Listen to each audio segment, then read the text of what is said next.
এখন আমি চাউমিন বানাবো। মেয়ে চাউমিন খেতে চেয়েছে সন্ধেবেলায়। আমি দুটো চাউমিনের প্যাকেট থেকে চাউমিনটা কেটে নিচ্ছি। বেশি কিছু দেব না চাউমিনে, খুব সিম্পলভাবে চাউমিনটা আমি বানাবো। তো দুটো প্যাকেট থেকে বার করে নিয়েছি থালায়। এরপর আমি গ্যাসটা ধরিয়ে নিচ্ছি, দিয়ে গরম জলে হাঁড়িটা বসিয়ে দিচ্ছি। এরপর আমি পেঁয়াজটা লঙ্কাটা কুচিয়ে নিচ্ছি।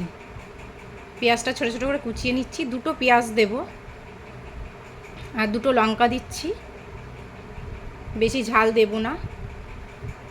তো চাউমিনটা আমি গরম জলটা হয়ে গেছে, চাউমিনটা গরম জলে আমি দিয়ে দিচ্ছি। গ্যাসটা অফ করে দিয়েছি। চামচ দিয়ে একটু নেড়ে নিচ্ছি। এবার ডিমটা আমি আলাদা বাটিতে দুটো ডিম নিয়েছি, দিয়ে ফেটিয়ে নিচ্ছি। চাউমিনটা আমার হয়ে গেছে, আমি নামিয়ে জলটা ঝরিয়ে নিচ্ছি।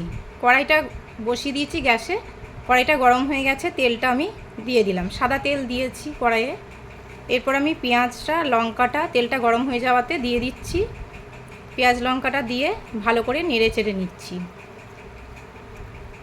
একটু লাল লাল করে ভাজতে হবে। পেঁয়াজটা একটু ভাজা ভাজা হচ্ছে, আমি তার মধ্যে একটু নুন দিয়ে দিচ্ছি। এই যে একটু নাড়াচাড়া করে নিলাম নুনটা দিয়ে। এরপর আমি ওর মধ্যে ডিমটা দিয়ে দিচ্ছি। ডিমটা দিয়ে আমি ভালো করে নেড়ে চেড়ে নিচ্ছি, যাতে ঝুরো ঝুরো ভাবে ভাজাটা হয়। ডিম কাঁচা থাকলে ভালো লাগবে না। তো আমি ভালো করে নেড়ে চেড়ে আমি একটু ঝুরো ঝুরো করে ভালো করে লাল লাল করে ভেজে নিচ্ছি। ডিমটা আমার প্রায় হয়ে এসছে। এই যে আমি তুলে নিচ্ছি, ডিমটা হয়ে গেছে ঝুরো ঝুরো করে ভাজা। আমি ডিমটা তুলে নিচ্ছি থালায়। থালায় তোলা হয়ে যাচ্ছে আমার। এরপর আমি কড়াইটা আবার, তেলটা অল্প দিয়েছিলাম প্রথমে, সেজন্য আমি আবার একটু পরে তেল দিয়ে দিলাম। তো তেলটা দেওয়ার পরে আমি ডিমটা আবার দিয়ে তার উপরে আমি চাউমিনটা দিয়ে দিচ্ছি।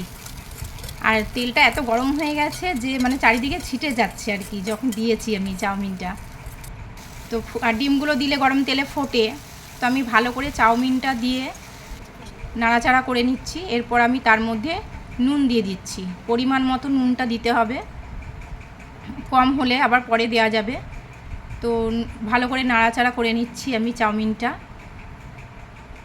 আমার চাউমিন রেডি হয়ে গেছে। আমি চাউমিনটা প্লেটে ঢেলে নিচ্ছি। দেখো ধোঁয়া বেরোচ্ছে কীরকম। চাউমিনটা আমি দিয়ে তার উপর দিয়ে আমি সস দিয়ে দিতে হবে, যেহেতু চাউমিনে সস না দিলে না ভালো লাগে না। আমি বেশি কিছু দিইনি, অল্পই দিয়েছি। তো পেঁয়াজ লঙ্কা আর ডিম। তো চাউমিনটা কেমন হলো বন্ধুরা কমেন্ট করে জানাবে। যেহেতু মেয়ে খেতে চেয়েছে, আমি খুব সিম্পলভাবে চাউমিনটা বানালাম। আমি সসটা উপর দিয়ে ছিটিয়ে দিলাম। তো ভালো লাগলে লাইক কমেন্ট করবে।